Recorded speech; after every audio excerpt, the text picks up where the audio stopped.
कांग्रेस में उठा बीजेपी से बड़ा सवाल, कमलनाथ नहीं तो फिर कौन? धुरंधर चूके, दिग्गज हारे, कांग्रेस होगी अब किसके सहारे? नमस्कार, मैं हूं हरीश दिवेकर और आप देख रहे हैं न्यूज स्ट्राइक। बीजेपी की जीत के बाद सबकी नजरें इस बात पर टिकी है कि अब अगला मुख्यमंत्री कौन होगा। ये सस्पेंस अभी 10 दिसंबर तक कायम रहेगा। मुख्यमंत्री कौन होगा इसका खुलासा विधायक दल की बैठक के बाद हो ही जाएगा। बीजेपी डिप्टी सीएम बनाएगी या नहीं, या जो दिग्गज सांसद जीतकर विधायक बने हैं उनकी क्या भूमिका होगी, और भी बहुत से ऐसे सवाल हैं जिनके जवाब का बेसब्री से इंतजार हो रहा है। बस चंद रोज इंतजार कीजिए, इन सवालों के जवाब भी साफ हो जाएंगे। बीजेपी की तरह ही कांग्रेस के पास भी अब चेहरों का संकट नजर आने लगा है। एक नहीं दो चेहरे कांग्रेस को ऐसे तलाशने हैं जो बड़ी जिम्मेदारी संभाल सके। लेकिन मुश्किल यह है कि कई बड़े चेहरे अब प्रत्याशित रूप से चुनाव हार चुके हैं।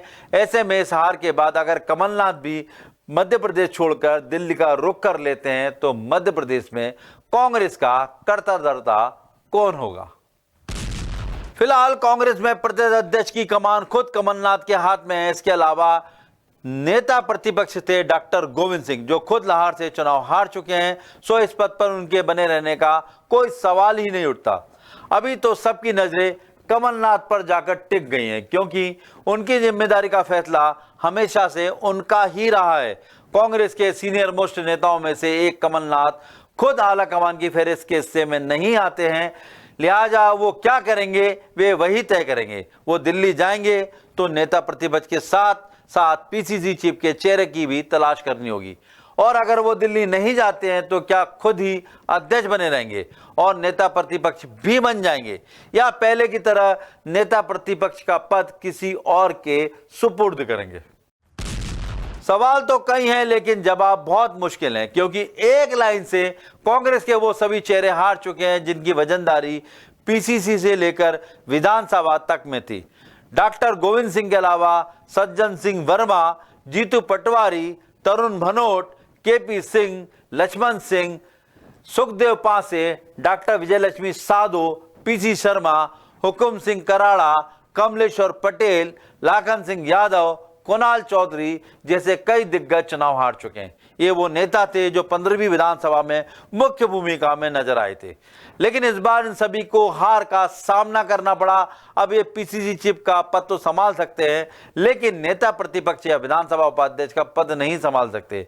इन पदों के लिए कांग्रेस को किसी मुफिद चेहरे की दरकार है, जो जानकार भी हो और विधायक की छोटी सी गिनती के साथ विधानसभा में कांग्रेस का दम भी दिखा सके। फिलहाल कांग्रेस के पास कुछ ऐसे नाम हैं जिन पर भरोसा किया जा सकता है। इनमें पहला नाम है अजय सिंह का। पूर्व नेता प्रतिपक्ष अजय सिंह एक बार फिर इस पद के प्रबल दावेदार माने जा रहे हैं। उन्होंने अपनी परंपरागत चुरहट विधानसभा सीट से बड़ी जीत हासिल की। अजय सिंह पहले भी 2 बार नेता प्रतिपक्ष की जिम्मेदारी संभाल चुके हैं। ऐसे में इस बार भी वो इस पद के बड़े दावेदार माने जा रहे हैं, क्योंकि वर्तमान में कांग्रेस की तरफ से 16वीं विधानसभा में अजय सिंह ही सबसे सीनियर विधायक। अगला नाम है रामनिवास रावत का। ग्वालियर चंबल अंचल से रामनिवास रावत ने भी विजयपुर विधानसभा सीट पर जोरदार वापसी की है। रावत भी नेता प्रतिपक्ष बनाए जा सकते हैं।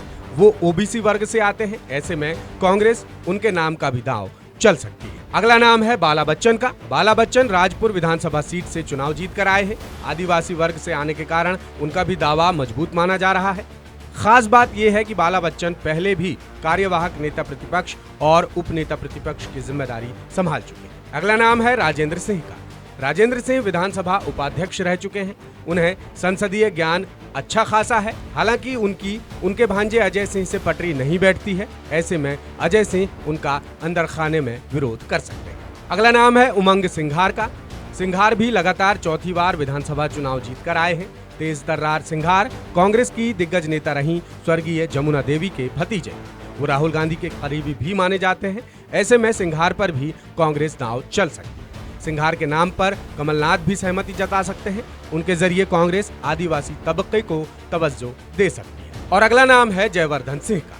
अगर कांग्रेस युवा जोश को तरजीह देती है तो फिर जयवर्धन सिंह इस मामले में सबसे फिट बैठते हैं।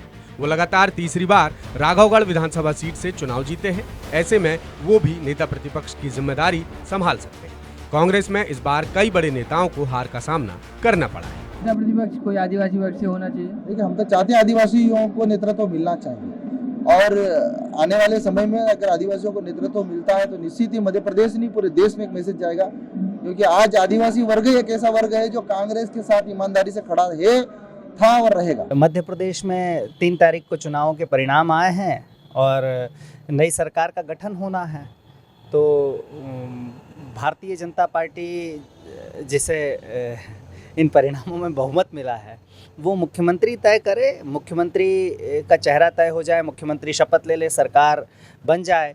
क्योंकि मध्य प्रदेश में अगर बिजली, पानी और सड़क की अगर जो समस्या है उसे हल करना है तो उसके लिए सरकार पहले ज़रूरी है। 2700 रुपये अगर गेहूं का समर्थन मूल्य किसानों को देना है तो उसके लिए सरकार पहले ज़रूरी है। सरकार बन जाए उसके बाद सरकार की नीतियों कुनीतियों को उजागर करने के लिए विपक्ष का नेता ज़रूरी है। तो हमें विपक्ष का नेता तय करने में कोई जल्दबाजी नहीं है। नेता प्रतिपक्ष और विधानसभा अध्यक्ष के नाम की तलाश के बाद पीसीसी चीफ की तलाश भी मुश्किल ही साबित होगी। अगर कमलनाथ ये पद छोड़ भी देते हैं तो कमलनाथ के बाद पहला विकल्प ये है कि वो लोकसभा तक इस पद पर बने रहें, लेकिन उससे पहले ही उनका फैसला दिल्ली जाने का हो जाता है तो इस पद पर एक नए चेहरे की तलाश करनी होगी। गोविंद सिंह, जीतू पटवारी या अरुण यादव इसके दावेदार हो सकते हैं जो पहले भी अध्यक्ष रहे हैं, मगर क्या किसी हारे हुए प्रत्याशी पर कांग्रेस ये दांव खेलेगी या ये दांव खेलना कांग्रेस के लिए फायदेमंद होगा? कमलनाथ जी ने से इस्तीफा देने की पेशकश की है, ये अभी केवल ये समाचार है, उन्होंने किया नहीं, क्योंकि उनके जो वो हैं मीडिया सलाहकार उन्होंने खंडन किया। कमलनाथ जी से ना इस्तीफा देने को कहा गया है ना उन्होंने इस्तीफा दिया है। लेकिन कुछ चेंज होता है तो हाईकमांड को तय करना है कि किसको बनाए। यदि कम उम्र वाले को बनाएगा तो कमलनाथ जी चाहेंगे कि उनके पसंद का कोई बने, उसमें अपने क्या बोलते हैं ये भानोट हो सकता है, अरुण कुमार भानोट हो सकते हैं, जीतू पटवारी भी हो सकते हैं नए, मतलब नए पीसीसी चीफ के रूप में, उमंग सिंघार भी हो सकते हैं। कांग्रेस और बीजेपी को फिलहाल कई सवालों के जवाब तलाशने हैं। इसी मुद्दे से जुड़ा हमारा आज का सवाल है कि मध्य प्रदेश विधानसभा में कांग्रेस से कौन होगा नेता प्रतिपक्ष? आपके पास हैं 4 विकल्प: जयवर्धन सिंह, रामनिवास रावत, उमंग सिंघार और अजय सिंह। इस सवाल का जवाब आप हमारे तमाम digital media platforms Facebook, YouTube, Twitter और इंस्टाग्राम सहित हमारी वेबसाइट www.dasutr.com पर भी दे सकते हैं। पिछले एपिसोड में हमने आपसे सवाल पूछा था कि क्या लोकसभा चुनाव के लिए कांग्रेस को रणनीति बदलने की जरूरत है, तो 87% लोगों ने कहा हाँ, 10% लोगों ने कहा नहीं और 3% लोगों ने कहा कह नहीं सकते। इस विधानसभा चुनाव के बाद दोनों पार्टियों के सामने हालात अलग तरह के हैं। बीजेपी के पास दिग्गजों की फौज जमा हो चुकी है जिन्हें एडजस्ट करना है, तो कांग्रेस के अधिकांश दिग्गज घर बैठ चुके हैं। अब कुछ नए, कुछ पुराने और कुछ अधपके चेहरों के बीच कांग्रेस को ऐसा चेहरा तलाशना है जो लोकसभा में पार्टी को थोड़ी मजबूती दे सके, वरना बीजेपी की रणनीति इस तरफ इशारा कर रही है कि अब उसकी नजर कांग्रेस की एकमात्र लोकसभा सीट छिंदवाड़ा की तरफ है, यानी कमलनाथ का ध्यान बांटना भी जायज है। अब आने वाले फैसले तय करेंगे कि लोकसभा में कांग्रेस का हाल क्या होगा। नमस्कार।